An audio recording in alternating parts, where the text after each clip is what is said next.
Viewers, welcome to உணவுகள். இன்னைக்கு நம்ம பார்க்க போகிறது சட்டுன்னு முடிவு பண்ணி டக்குன்னு சமைக்கக்கூடிய ஒரு சாம்பார் ரெசிபி தான் இந்த வீடியோவில் நம்ம பார்க்க போகிறோம்.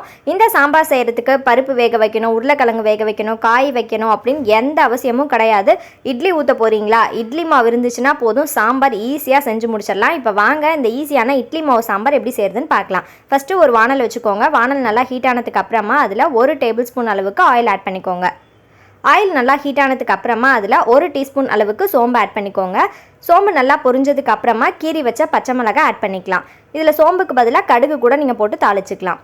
இப்போ ஒரு பெரிய சைஸ் பெரிய வெங்காயத்தை கட் பண்ணி வச்சுருக்கேன். அதை பொடி பொடியாக கட் பண்ணி வச்சுருக்கேன். அதை உள்ளே ஆட் பண்ணிவிட்டு கூடவே கொஞ்சம் கருவேப்பிலையும் ஆட் பண்ணிக்கலாம்.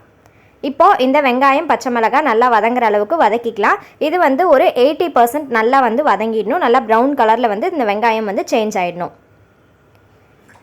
இப்போ பாருங்கள், வெங்காயம் எல்லாம் ஓரளவுக்கு நல்லா வதங்கிடுச்சு. இப்போது 2 மீடியம் சைஸ் தக்காளி பொடி பொடியாக கட் பண்ணி வச்சுருக்கேன். அதையும் உள்ளே ஆட் பண்ணிக்கலாம். இப்போது இந்த வெங்காயம் தக்காளி எல்லாம் நல்லா மேஷ் ஆகணும். ஸோ அதுக்காக என்ன பண்ண போகிறோன்னு பார்த்தீங்கன்னா, இந்த சாம்பாருக்கு தேவையான உப்பு இப்போயே ஆட் பண்ணிக்கலாம். வெங்காயம் தக்காளி சீக்கிரம் வதங்கும்.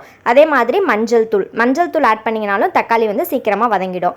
ஸோ இப்போ இந்த உப்பு, மஞ்சள் தூள், வெங்காயம் தக்காளி எல்லாம் நல்லா மேஷ் ஆகணும். அந்த அளவுக்கு இதை வதக்கிக்கோங்க. இப்போ பாருங்கள், வெங்காயம் தக்காளி இந்த அளவுக்கு மேஷ் ஆகிடுச்சு. இப்போது இந்த டைமில் நான் என்ன பண்ண போகிறேன்னு பார்த்தீங்கன்னா, 1 டீஸ்பூன் அளவுக்கு வெறும் மிளகாய்த்தூள் ஆட் பண்ணிக்கிறேன். 1 டீஸ்பூன் அளவுக்கு கொத்தமல்லி தூள் ஆட் பண்ணிக்கிறேன். ஏற்கனவே பச்சை மிளகாய் ஆட் பண்ணியிருக்கோம். ஸோ காரத்துக்கு ஏற்ற மாதிரி பார்த்து ஆட் பண்ணிக்கோங்க.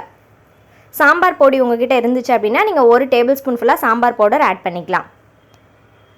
இப்போது அதில் ஒரு 1.5 சொம்பு அளவுக்கு, ஒரு 1.5 பெரிய சொம்பு அளவுக்கு தண்ணி ஆட் பண்ணிக்கலாம். இது இட்லி மாவு கரைச்சி ஊற்ற போகிறோம் அப்படின்றதுனால நீங்கள் நிறையவே தண்ணி சேர்த்துக்கலாம். நான் இன்றைக்கி 1.5 சொம்பு அளவுக்கு தண்ணி ஆட் பண்ணிக்கிறேன்.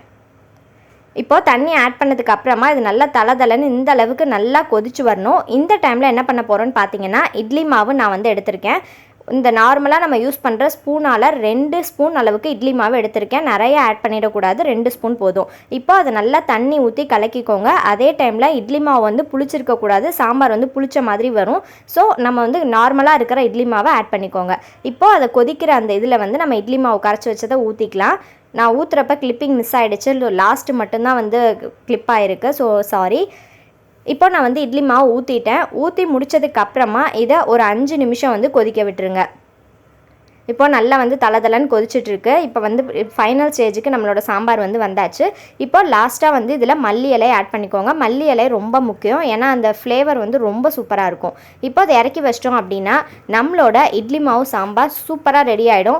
நீங்கள் கிராமத்து சைட்லலாம் சாப்பிட்ருப்பீங்களான்னு தெரியல, அந்த ஹோட்டலில் வைக்கிற சாம்பார் மாதிரியே இருக்கும். கண்டிப்பாக வீட்டில் ட்ரை பண்ணி பாருங்கள். நல்லா சுட சுட தோசை ஊற்றியோ இல்லை நல்லா சுட சுட இட்லி கூடயோ வச்சு சாப்பிட்றப்ப அவ்வளோ சூப்பராக இருக்கும். நான் இன்றைக்கி தோசையோட சர்வ் பண்ணுறேன்.